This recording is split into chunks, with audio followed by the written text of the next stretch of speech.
Bom, gente, deixa eu começar aqui, acho que a gente já pode começar. Eu sou a Joana Monteiro, trabalho hoje na África e tive o prazer absoluto de conhecer o Daniel na DPZ, no meu início da carreira, quando ele ainda era um publicitário. Então, a gente vai falar um pouquinho sobre isso.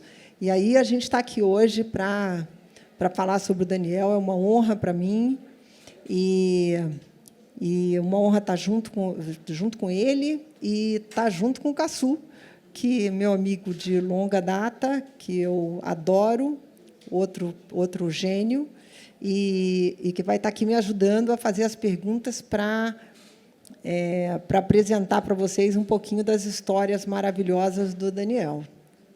Caçu. Bom, vamos lá. Boa tarde, todo mundo. Bom, primeiro é uma honra para mim estar na mesa. Eu pedi muito para quando me chamassem, cara, me chama para uma pauta que seja em aberto, né? E aí, quando falaram, não, vai ser o Daniel Condo, eu falei, beleza. Então, acho que eu vou começar perguntando. O Aldir Blanc falava um negócio que eu acho muito bonito, que ele fala assim, cara, tudo que eu compus na minha vida foi feito por um menino que viveu dos 6 aos 14 anos de idade no subúrbio do Rio de Janeiro. Quando esse menino morrer, eu não estarei mais aqui, eu deixo de compor.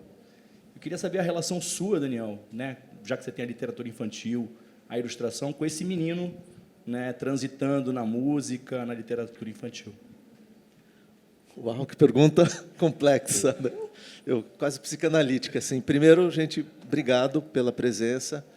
Para mim é uma honra estar aqui, voltar, né, ao ambiente dos publicitários, né, na presença aqui de uma amiga querida, a Joana, e de meu novo amigo de infância, o Caçu, né? Tivemos uma conversa prévia e muitos momentos de conexão, enfim, de um olhar para o futuro, para o presente, né?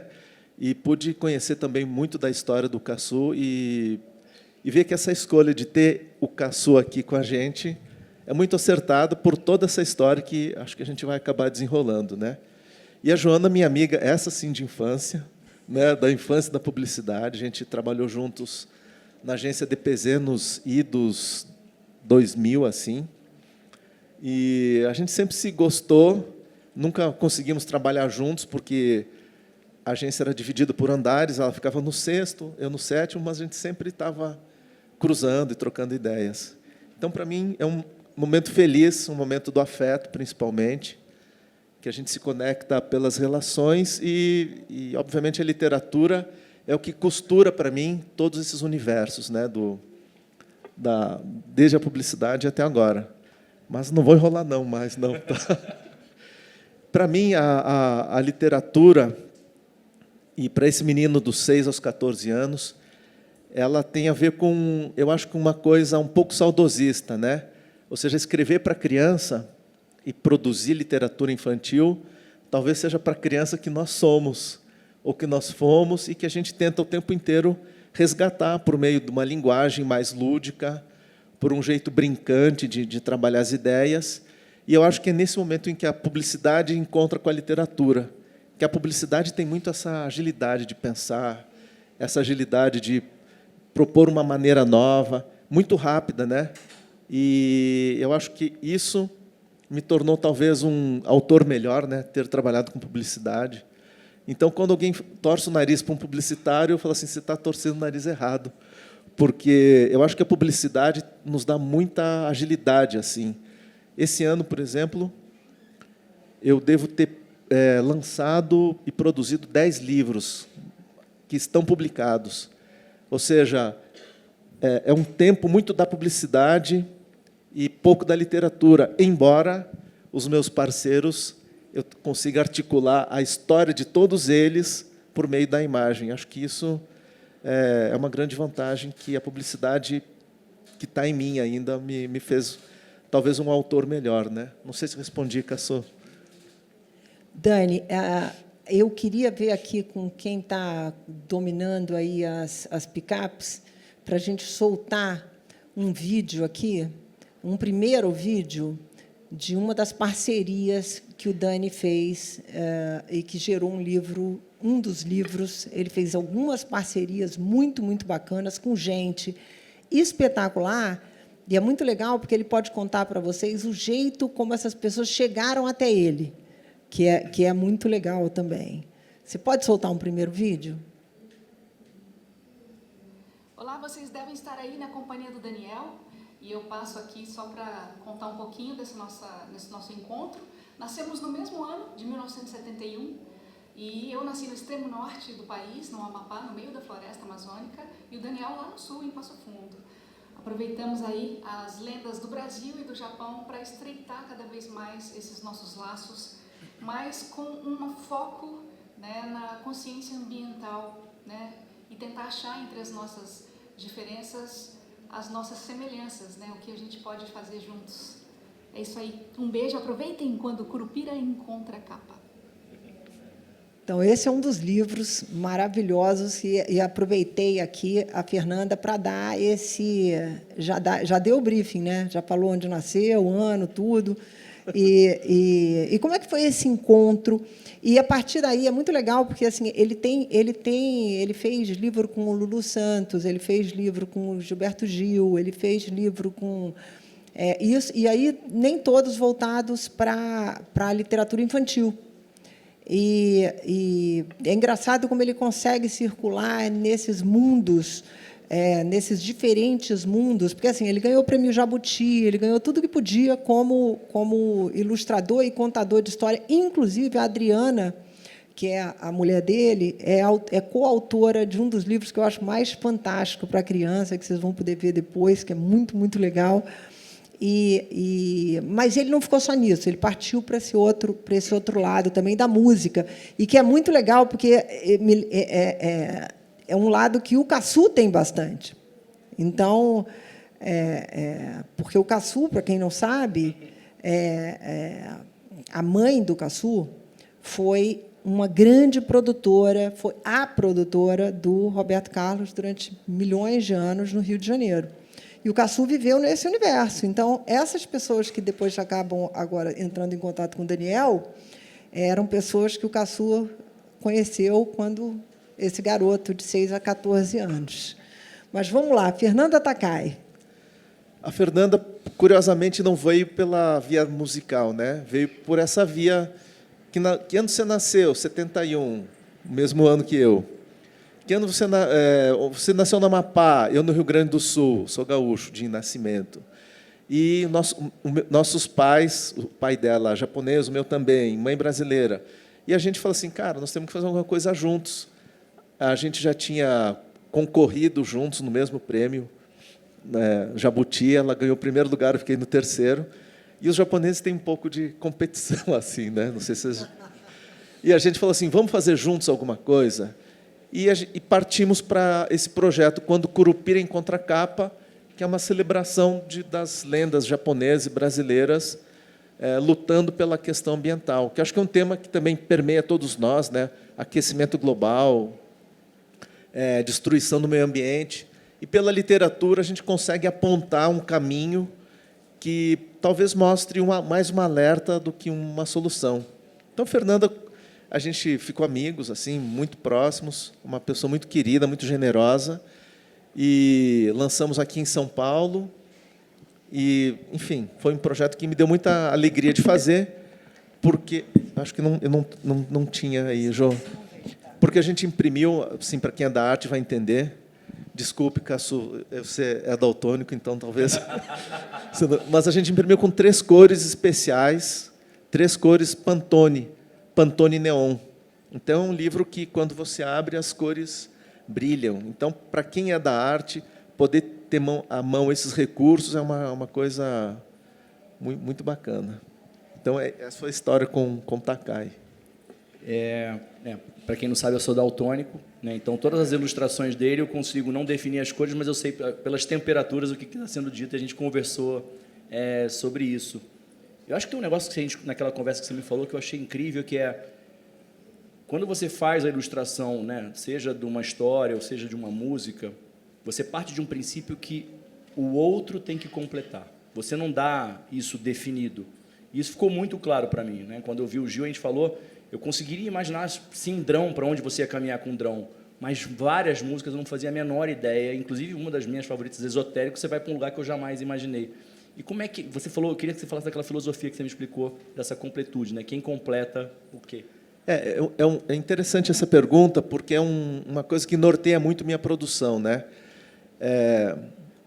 Pelo fato de ter uma ancestralidade oriental, eu consigo pensar o espaço e a imagem, a cor, a partir de um ponto de vista da construção do espaço negativo, né? No budismo, isso chama sima, que é o conceito do vazio. Então, nesse sentido, eu tomo proveito para a minha arte de capturar o leitor para que ele complete a imagem. Por exemplo, eu vou só pegar aqui um exemplo. Esse livro que eu estou lançando, A Dor de Dente do Lobo Mau, ele tem uma brincadeira que o próprio livro é o objeto, né? O livro ele faz a boca do lobo que se abre e se fecha. Mas essa imagem, especificamente, quando o lobo avista os 3 porquinhos, né, ela é muito maior do que esse detalhe. E é um livro grande para caramba aqui, né? Tem 56 centímetros de altura. Mas, nesse momento, a sua cabeça completa toda essa história. Você consegue enxergar aqui, deste lado, o lobo, o outro olho, e completa a figura. Então, nesse sentido, é um jogo gráfico que eu faço muito com o leitor. O leitor completa essa imagem. E, no momento em que o leitor completa, eu não dou a imagem, vamos dizer assim, traduzida. Eu faço uma sugestão, e, nessa sugestão, o leitor é capturado. Depois, vocês podem ver aqui na livraria que tem Martins Fontes aqui do lado, esse livro, e ver como que termina a história. Mas é uma história em que essas figuras acabam querendo ajudar o lobo mau a curar sua dor de dente, né? Bom, vocês podem imaginar o que acontece na hora que um porquinho vai olhar a boca de um lobo mau, né? Então, nesse sentido, obviamente, é um princípio que, se você vamos dizer, que o budismo enuncia como um conceito, eu aqui faço uma total tropicalização disso, né? Ou seja, trago para um outro universo e reconstruo com outros elementos. Mas, mesmo esse princípio ele se dá aqui, por exemplo, nesse projeto que eu fiz com o cantor Djavan, né? É a mesma coisa. Essa capa você completa com o seu pensamento, né? Com o seu olhar. Ela não tem um corte radical, assim, corte inesperado. Então, nesse sentido, o leitor é meu cúmplice neste crime, né?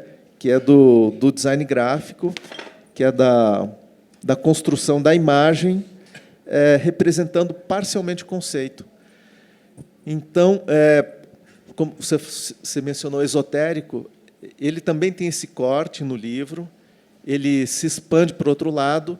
Então, nesse sentido, eu consigo trabalhar com a imagem anunciada, mas principalmente com aquilo que não é dito. E aquilo que não é dito, eu acho que a literatura é um espaço muito interessante para essa reflexão, né? O que talvez na publicidade a gente não consiga, né? Porque você tem 1 segundo para comunicar uma ideia, né?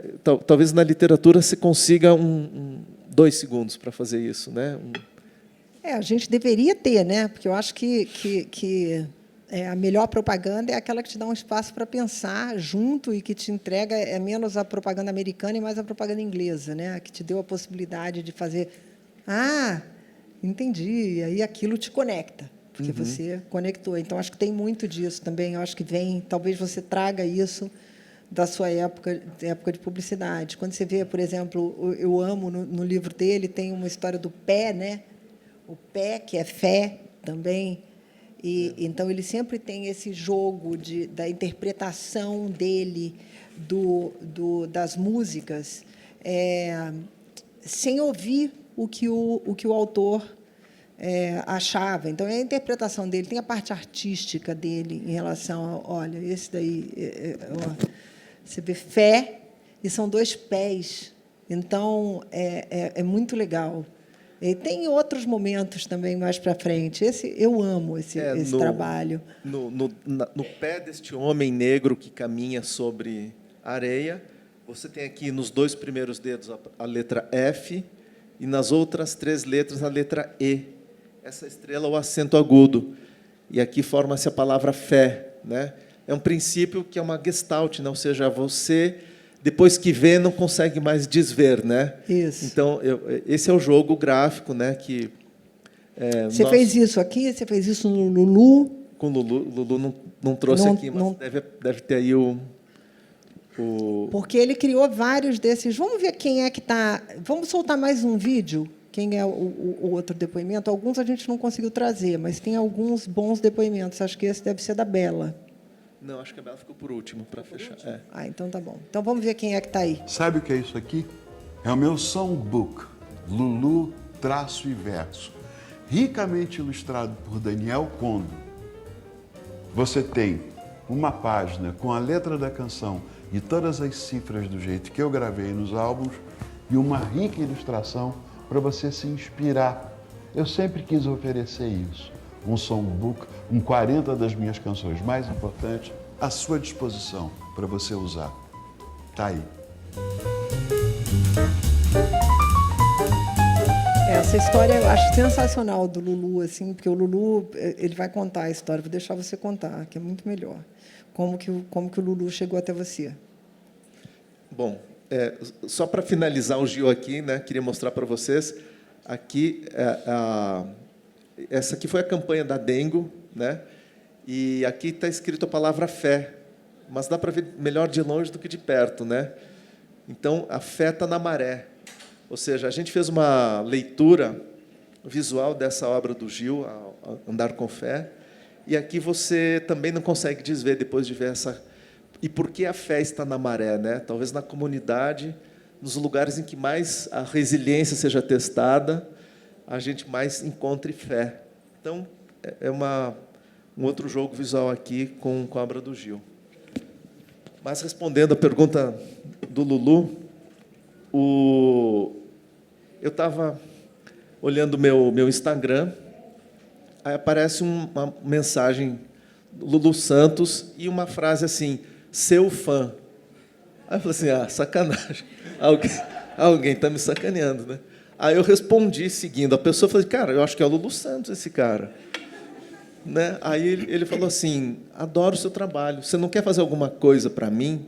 Eu falei assim, eu quero, o que você quer que eu faça? Aí ele falou assim, eu gosto muito do seu trabalho gráfico, quer fazer uma brincadeira com o meu nome? Eu falei, quero. Aí comecei a brincar com o Lulu, ele falou assim, cara, estou adorando, fiz, sei lá, 100 opções de Lulu, na versão Bauhaus, na versão Mondrian, revisitei as escolas e trouxe o Lulu de todo jeito. Ele falou assim, posso fazer alguma coisa por você também? Eu falei assim, pode, Lulu. O quê? O que eu posso fazer? Faz um livro comigo. Aí ele falou assim, bicho, livro não. Minha vida não interessa para ninguém. Quem quer saber da minha vida? Minha vida, não. Eu falei, Lulu, não quero da sua vida, eu quero da sua obra. Aí ele falou assim, deixa eu pensar. Uma semana depois, ele me chamou, eu topo, vamos fazer um songbook, que é esse songbook que ele falou.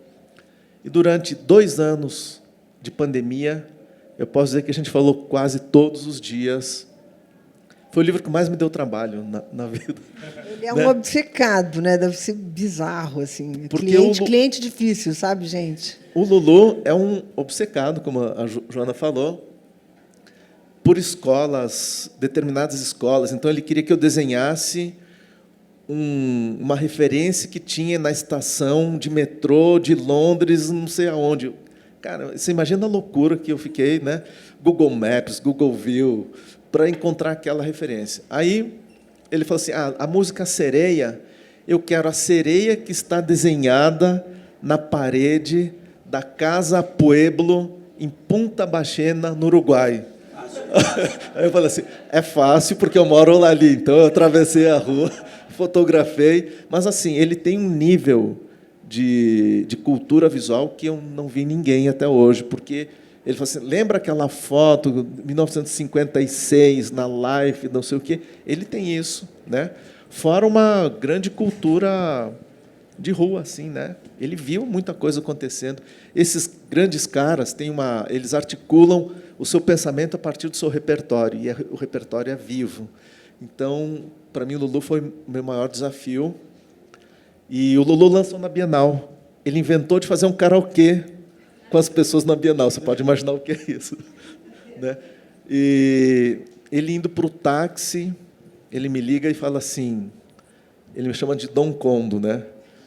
Dom, esquecemos a minha principal canção. E a gente esqueceu a canção mais icônica do Lulu, não está no álbum. E ele falou assim, cara, como é que a gente esqueceu isso?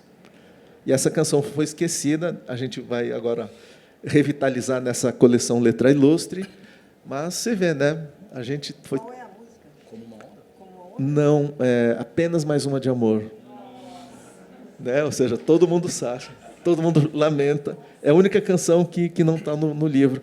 E ele descobriu indo para o táxi na Bienal, né, de carro. Né? O Clebson estava dirigindo, ele falou assim, cara, esquecemos essa canção. E, enfim. Bom, pulando do Lulu, a gente falou também um pouquinho da construção do livro do Djavan, né? E o Djavan, todo mundo já deve ter visto aqueles vídeos, que sempre, né, tinha um prêmio no Rio de Janeiro, feito por um jornalista, que dizia que era o prêmio Zoom de Besouro e Imã para todas as letras que não faziam sentido. E o Djavan explicou o sentido, e ele, né, tem uma definição muito boa sobre isso, se você não tem a sabedoria de um nortista, né, não sou eu que estou errado nessa questão aqui. E você escolhe justamente, né, vocês escolhem justamente essa canção, a canção polêmica que o Brasil inteiro sabe cantar, para fazer encontro com uma outra numa construção muito complexa que chega no meio do livro. E quando você me explicou, eu falei, tipo, aí abre aquele portal, assim, tipo, caramba, então era isso então mesmo. O Djavan, né, vamos dizer assim, o cerne dessa coleção é que ela parte de uma intensa conversa com os artistas. Então, o Gil, para fazer esse projeto Andar com Fé, ele falou assim, cara, vamos parar de conversar, vem aqui na minha casa, eu vou te contar, não só esse, mas vou te contar todas as histórias do meu repertório. Então, nesse sentido... Você é jovem, né? Eu falei para ele, eu vi muitos artistas de perto. O Gil é um que eu tenho zero estrutura emocional para estar perto, assim. Eu também. É uma divindade, assim, sabe? Tipo um orixá em vida. É uma coisa que a Preta fala isso, e o que é mais incrível, ele não desmente, né? Então, eu vejo assim como ele sabe da importância dele para a nossa vida cultural, musical, né? Um cara que atuou na política, né? Eu tive com ele em Roma por conta desse projeto Nós a Gente, né? Que é esse aqui, não sei quem assistiu na Amazon, presenciou a família inteira circulando pela Europa, né? E a gente acabou indo para Roma juntos. O Gil me levou e falou assim, cara, agora você vai ver o que é cada canção e o que acontece. E uma experiência incrível. A partir disso, a gente produziu todo esse material, né? Aqui é uma matriótica ancestral, negra, né? do Gil. Enfim, cada ilustração tem um repertório. Aí sim me sinto privilegiado, Caçu, porque ele falou para mim. Sim. Né? Então, assim, eu sei o que aconteceu naquele dia, naquela hora, e cada canção traz um pouco esse repertório. Mas eu esqueci a pergunta. Voltando no Djavan, lá, na construção desse livro. No Djavan. Que sai do encontro, no final das contas, né? Aí o Djavan falou assim, a empresária dele falou assim, Daniel, o Djavan quer falar com você. Eu falei assim, Tenso. quando? Né?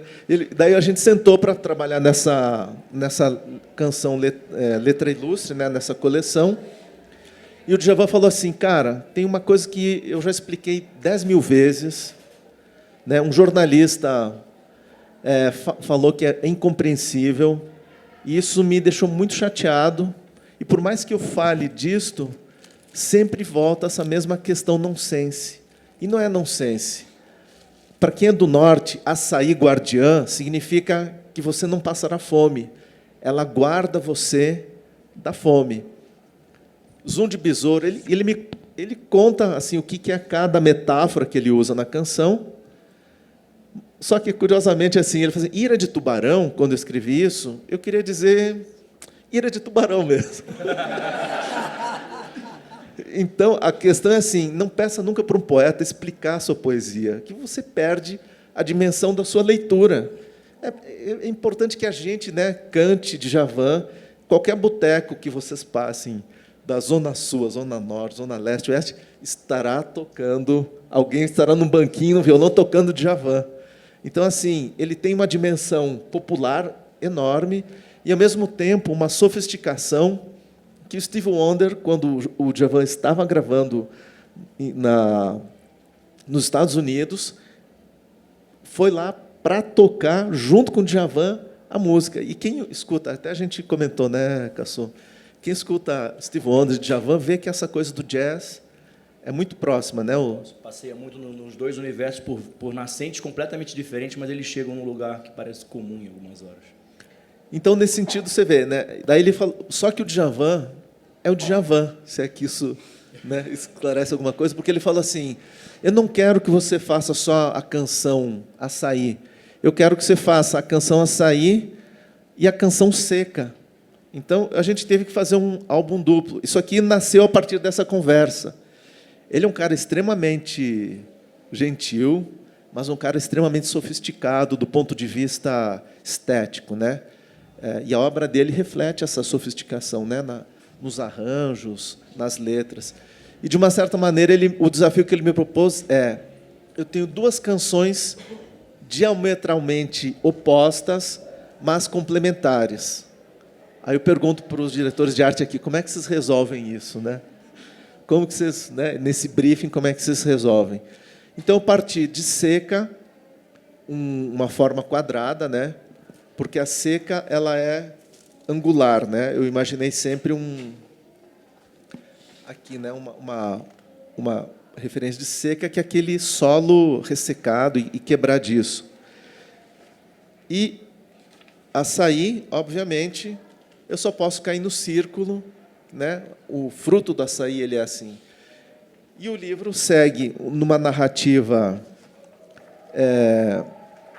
toda circular, quando a gente fala de açaí, né? E uma predominância de cores frias, agora pegando seu daltonice, né? Isso é frio. E em oposição às cores, né? As cores quentes, de Seca. E uma coisa que eu comentei com o Caçu, que ele ficou surpreso, é que a paleta que eu usei para Açaí é igual à paleta que eu usei para Seca. Eu resolvi esse livro só com 4 cores. Obviamente, usando uma expansão de cores frias para Açaí e uma expansão de cores quentes, né, nas temperaturas, Temperatura. Né, para isso. E, no final, o livro se encontra no meio. Eu não vou dar spoiler, porque o spoiler é do fim e eu vou dar um spoiler do meio. Então, assim, quando o quadrado se encontra com o círculo, nós temos uma figura matemática chamada quadratura do círculo, que é como que você desenha um círculo quadrado. Acho que, não sei se eu vou achar aqui, que é aqui essa página. Essa página mostra poeticamente como é que você resolve o açaí encontrando com a Seca. E o Djavan adorou, né? Ele posta muitos, assim, do jeito que ele consegue, mas assim, põe uma criança com o álbum. Então, mas você vê que os livros tocam numa coisa muito da emoção, né? Poesia gráfica, né? Uma coisa impressionante. A sua e você também faz poesia através de todas essas ilustrações de uma forma maravilhosa e muito diferente também. Eu diria assim, não é como um artista normal que tem um estilo único, né? Eu acho que tem diferentes estilos e isso é muito legal, sempre respeitando essa parceria que você faz com seja lá quem for o parceiro, né? Famoso ou menos famoso, ou eu acho isso muito legal. Eu tenho a gente teria várias coisas que a gente poderia falar, porque só a história do Daniel, mas uma das coisas que eu acho mais legal é assim, o Daniel não mora mais no Brasil, ele saiu daqui. Ele hoje está morando no Uruguai. E eu queria que você contasse um pouco essa saída daqui, e mesmo assim mantendo esse vínculo porque o tempo eu acho que é diferente, né? Você fala do tempo da publicidade, que ajuda a te dar esse senso de urgência, mas o tempo do artista ele é um tempo diferente, né? A gente morre de inveja, eu pelo menos morro de inveja. Então, assim, eu queria que você falasse um pouquinho sobre isso, porque o fato de você ter saído daqui também te deu a você e a Adriana uma mudança de vida mesmo, né? E que isso acaba se refletindo também no teu trabalho. É um aspecto assim da minha vida que até tem uma hermanita aqui, a Teia, né, que é uruguaia, né? E os pais dela moram muito próximos da minha casa no Uruguai, em Maldonado. E eu acho que quando você começa a trabalhar, né, remotamente, que era o meu caso, de prestar muitos serviços migrando para a parte editorial, eu falei assim, vamos mudar de visão, vamos mudar a vista da nossa janela. Eu morava na Granja Viana, e a gente decidiu mudar para o Uruguai, e, obviamente, muda-se não só a vista, mas perspectiva de vida, né? Não sei se todo mundo conhece o Uruguai aqui, mas assim tem muito horizonte, né? Tem poucas montanhas, é um lugar muito despovoado, vamos dizer assim, comparando com São Paulo. E a gente reestruturou nossa vida lá. E para mim esse tempo que passa no Uruguai é um tempo mais lento, é um tempo que me ajuda a refletir melhor, a encontrar essa criança, né, que você citou, a buscar um tempo de criação. E o tempo de criação é importante para ela, pelo menos para mim, né? Eu digo assim, para ela se consolidar como uma... Eu não teria conseguido pensar essas obras aqui em São Paulo, porque é tudo muito dinâmico, muito rápido, você acaba conectando com muitas pessoas, e eu acho que o tempo da criação, para mim, pelo menos, é um tempo muito da solidão, da introspecção. Então, nesse sentido, ter mudado de país significa mudar de horizonte, mudar de perspectiva. Mas, por exemplo, a minha produção não diminuiu por isso, né? Ela aumentou, inclusive, porque eu consigo produzir mais focado, com mais qualidade e sem muita distração. Então, nesse sentido, me ajudou muito essa mudança, né? E, obviamente, com filhos e tudo mais, a gente consegue ter uma vida muito mais tranquila, né? Eu perguntei porque eu fiquei com inveja na época. Jô, deixa eu pegar esse livro aqui. Bom, o meu sócio e dupla, o Marco Medeiros, ele tem uma produção de ilustração que é quase uma fotografia, né? E são horas fazendo aqueles desenhos. Aí, quando chegou o livro para mim, ele olhou a capa e falou, pô, o cara com um negocinho assim, ele resolveu tudo, cara, eu jamais conseguiria fazer isso. Né? E é bonito, depois vocês conversaram sobre isso, né? O quanto um avança para um canto e o quanto simplifica no outro.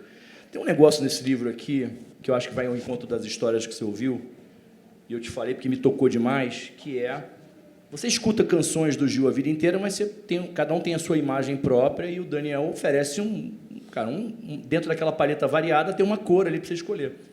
Mas tem uma canção chamada Feliz por um Triz, que essa me quebrou, porque eu nunca tinha ouvido essa canção sob essa perspectiva. E queria que você me contasse não só sobre isso, mas assim, essa paleta de cores variadas que o Gil te ofereceu sobre esse processo. O Cássio sabe perguntar, porque ele vai no cerne da coisa, né? Esse Feliz por um Triz é uma canção que, não sei se todo mundo que assistiu, eu convido para assistir esse documentário em que ele fala nesse Feliz por um Triz e se refere ao filho que faleceu, né? E para quem tem filhos aqui e já perdeu amigos e entes queridos, sabe a dor que é. Mas perder um filho, eu não espero nunca sentir essa dor, é uma dor que o Gil encara com muita sobriedade, sabe? Eu me impressiono assim de quando o Gil fala do Pedro, no documentário ele se emociona e chora, mas quando ele fala ali no tete-a-tete, ele entende aquilo como uma coisa que faz parte da vida e da morte, né? Ele tem uma sacação única, né? Então, esse desenho aqui, eu peguei e fiz o próprio filho dele. Essa imagem não existe, tá, gente? É uma criação minha, porque o filho dele acompanhou ele muito tempo como baterista. E eu fiz assim, numa interpretação artística, como se o menino estivesse, desde pequeno, tocando a bateria ali, né? Uma bateria simplificada, mas Feliz por um Triz. Então, eu acho que o Feliz por um Triz me traz muito essa referência de que a vida tem que ser bem vivida aqui e agora, porque por um triz pode te escapar. Então, eu acho assim, a gente tem que estar com quem a gente gosta, viver, não que seja uma regra e um mandamento, mas significa de valorização da vida e dos afetos. E até digo assim, o Caçu falou na nossa conversa anterior, cara, eu queria muito estar com você, eu deixei um monte de coisas que eu tenho na minha vida, como surf, coisas, porque eu queria estar nesse momento com você, com a Joana, apresentando o seu trabalho. Então, vejo isso e te agradeço, né, porque eu acho que é isso, né, a vida se constitui nesses instantes que a gente não pode deixar escapar, né, tem que estar muito atento, né, para o outro, para uma demanda, obviamente, né, ter um cara como o Caçu aqui, para mim, é uma honra enorme, né, e abrir mão do seu tempo para fazer uma outra coisa, para mim isso é uma doação, né? Então, fico muito feliz por um triz, né, que a gente possa estar juntos. Pode até aqui. fazer campanha já para o Caçu aqui, para ele estar concorrendo ao Caboré. Vamos todo mundo votar. Vote Caçu. Vote Caçu. Mas e vocês estavam falando aí do Gil, né? E os frutos, e falando dos filhos e tal. Acho que a gente agora pode escutar um pouquinho dessa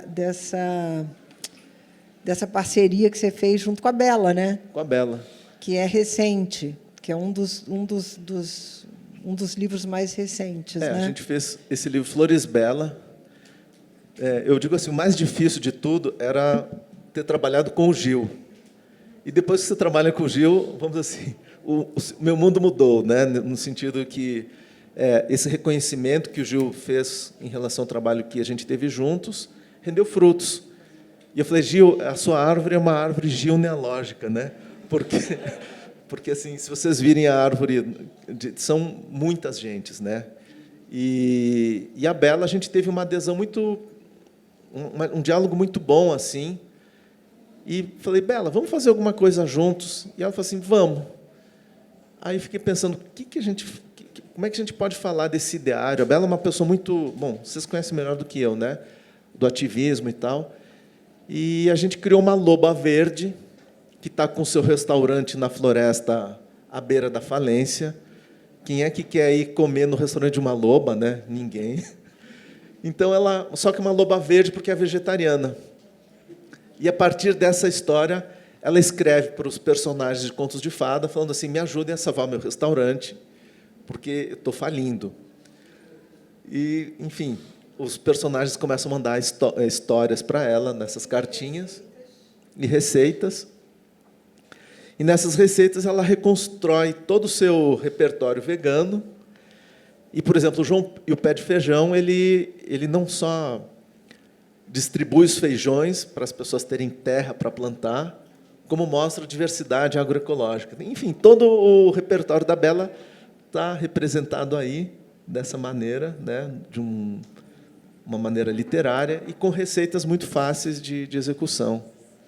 São sempre coisas bastante... Tem sempre uma pegada muito social, né, filosófica, que eu acho que tem uma coisa política aí, que eu acho que é importante. E não só política no posicionamento, mas nessa coisa que eu gosto muito do tempo que a gente não tem mais hoje para conversar com as pessoas, para entender as pessoas. Eu sinto muita falta de tempo, que a gente se lascou nisso daí de um jeito que você não tem tempo para bater um papo, para entender uma curiosidade, para saber uma... E eu acho que as suas obras trazem muito isso. Inclusive, algumas das obras têm uma explicação no final, é muito legal. Ele faz e ele explica qual é a história daquela ilustração.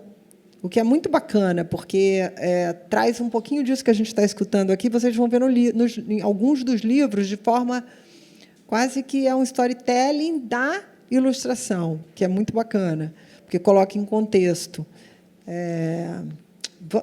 Quer escutar um pouquinho aqui o que ela falou? Vamos ver a Bela, então. Oi, pessoal, eu sou a Bela Gil e eu tô aqui para contar para vocês um pouquinho sobre esse livro, Flores Bela, de coautoria do Daniel Condo e minha, com as ilustrações maravilhosas do Daniel, que a gente pensou num livro infantil, num livro para criança, trazendo questões muito atuais como a sustentabilidade, o meio ambiente, a divisão do trabalho doméstico, a agroecologia, e tá muito lindo, mas principalmente a importância da amizade, da gente poder contar com a nossa rede de apoio. Tá muito lindo, eu espero que vocês gostem, eu espero que as suas crianças gostem e a gente possa espalhar a palavra da Flores Bela por aí.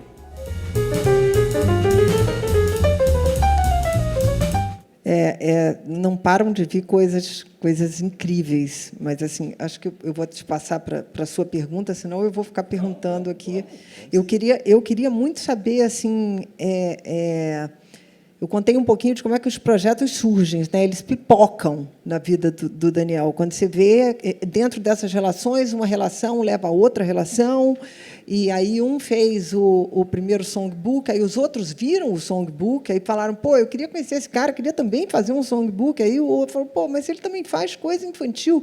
Quer dizer, tudo vem desse conhecer, né? E falar assim, pode ser que o Caçu agora resolva fazer um projeto que seja... Enfim, são as relações, né, que é um pouco do que a gente vem perdendo. Quais serão suas próximas relações? Então, eu quero fazer um livro com a Pat Smith, né? Eu fiz uma brincadeira Pat 77, e ela entrou no meu Instagram e falou assim, amei. Isso está registrado, vocês podem ver. E começou a me seguir.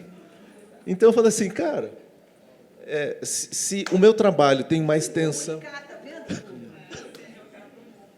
Então, assim, quer dizer, eu não me vanglorio disso, assim, porque vejo que existe um diálogo, obviamente, mas, assim, a Pat Smith falando amei para o meu desenho, eu falei assim, cara, isso aqui eu não preciso publicar mais nada depois disso.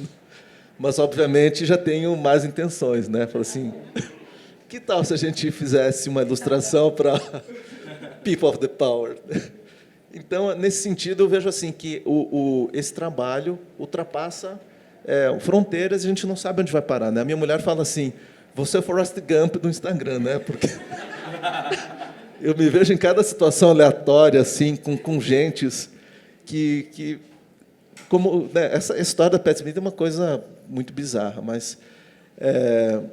eu gostaria de continuar fazendo parcerias, né? Obviamente apostando numa carreira solo, com esse Lobo Mal, por exemplo, que é uma brincadeira. Eu acho que ele está mais próximo da publicidade do que da literatura, né? Pelo jogo que ele promove, mas, ao mesmo tempo, vejo que ele dialoga com escolas muito modernas de design, de comunicação visual. E fico sempre esperando alguém me chamar para fazer um livro, né, Caçu? E daí surgem parcerias aleatórias, assim, né? Trabalho com gente da música, trabalho com gente da publicidade, faço trabalhos com... Sei lá, esses dias eu estava fazendo um projeto para o Movimento Nacional da População de Rua. Cara, adorei fazer e dar visibilidade para quem é invisível. E ninguém ficou sabendo, porque eles fizeram, publicaram, ganharam... cedi totalmente os royalties para eles e fizeram um projeto. Então, acho que a nossa arte, às vezes, ela pode impactar todo o mundo inteiro, né? Acho que esse é o sonho do artista, né? De que a sua arte seja lida, entendida e, até porque não usada, pelo mundo inteiro, né? Quanto tempo a gente tem ainda? Eu nunca sei quando começa nem quando acaba. Acabou? Caraca, então eu sei quando acaba, né? Só quando eu pergunto, acaba. Tá, eu podia continuar. Vou fazer uma última pergunta simples. que é baseada naquela frase que roda pela internet, a gente nunca sabe quem falou, mas parece que foi o Picasso, que eu demorei uma vida inteira para desenhar que nem uma criança. Eu queria saber se você já sabe desenhar que nem uma criança. Eu vou te responder falando outra história do Picasso. Que assim, o Picasso estava com seus amigos no restaurante e terminou ali, todo mundo comeu e bebeu, e o dono falou assim, vocês não precisam pagar, eu quero só que você faça um desenho. Aí o Picasso falou assim, fez o desenho, né?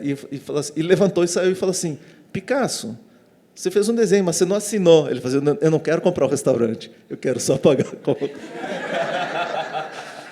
Então, é isso. Eu acho que chega um momento em que você articula, por exemplo,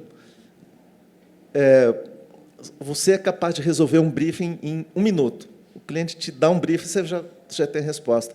Eu acho que é isso. Quando você articula todo o seu repertório naquele instante, e você é treinado, e você é um cara treinado para isso, você chega nesse instante assim, da sacada genial, que você tira o coelho da cartola, enfim, outras metáforas para falar isso, né? Então, acho que isso é um treino. Acho que nunca vou aprender, mas vou todos os dias treinar para chegar nesse lugar, né? Sensacional. Bom, gente, parece que nosso tempo acabou. A gente tem direito a alguém fazer perguntas para o Daniel? Não. Bom, gente, então eu convido vocês, quem quiser, o Daniel vai estar autografando os livros dele agora, depois daqui, no espaço da livraria Martins Fontes, isso. Então, é uma oportunidade de vocês baterem um papo, de vocês verem um pouquinho dos livros deles, que é uma coleção absolutamente maravilhosa. Vocês vão ver que a gente não falou um tiquitito assim, mas, enfim, quero agradecer a todo mundo, agradecer Cassu, meu parceiro também poderia ficar aqui entrevistando o Cassu também. Acho que eu vou virar isso. Estou gostando. O prazer que eu tenho de estar aqui com meu amigo Daniel e ter sido convidada para colocar a luz nesse cara brilhante, que emocionalmente também é um cara de um brilhantismo emocional assim que é muito, muito especial assim, para a gente ter acesso a essas pessoas. Acho que faz falta esse tempo. Obrigada, amor.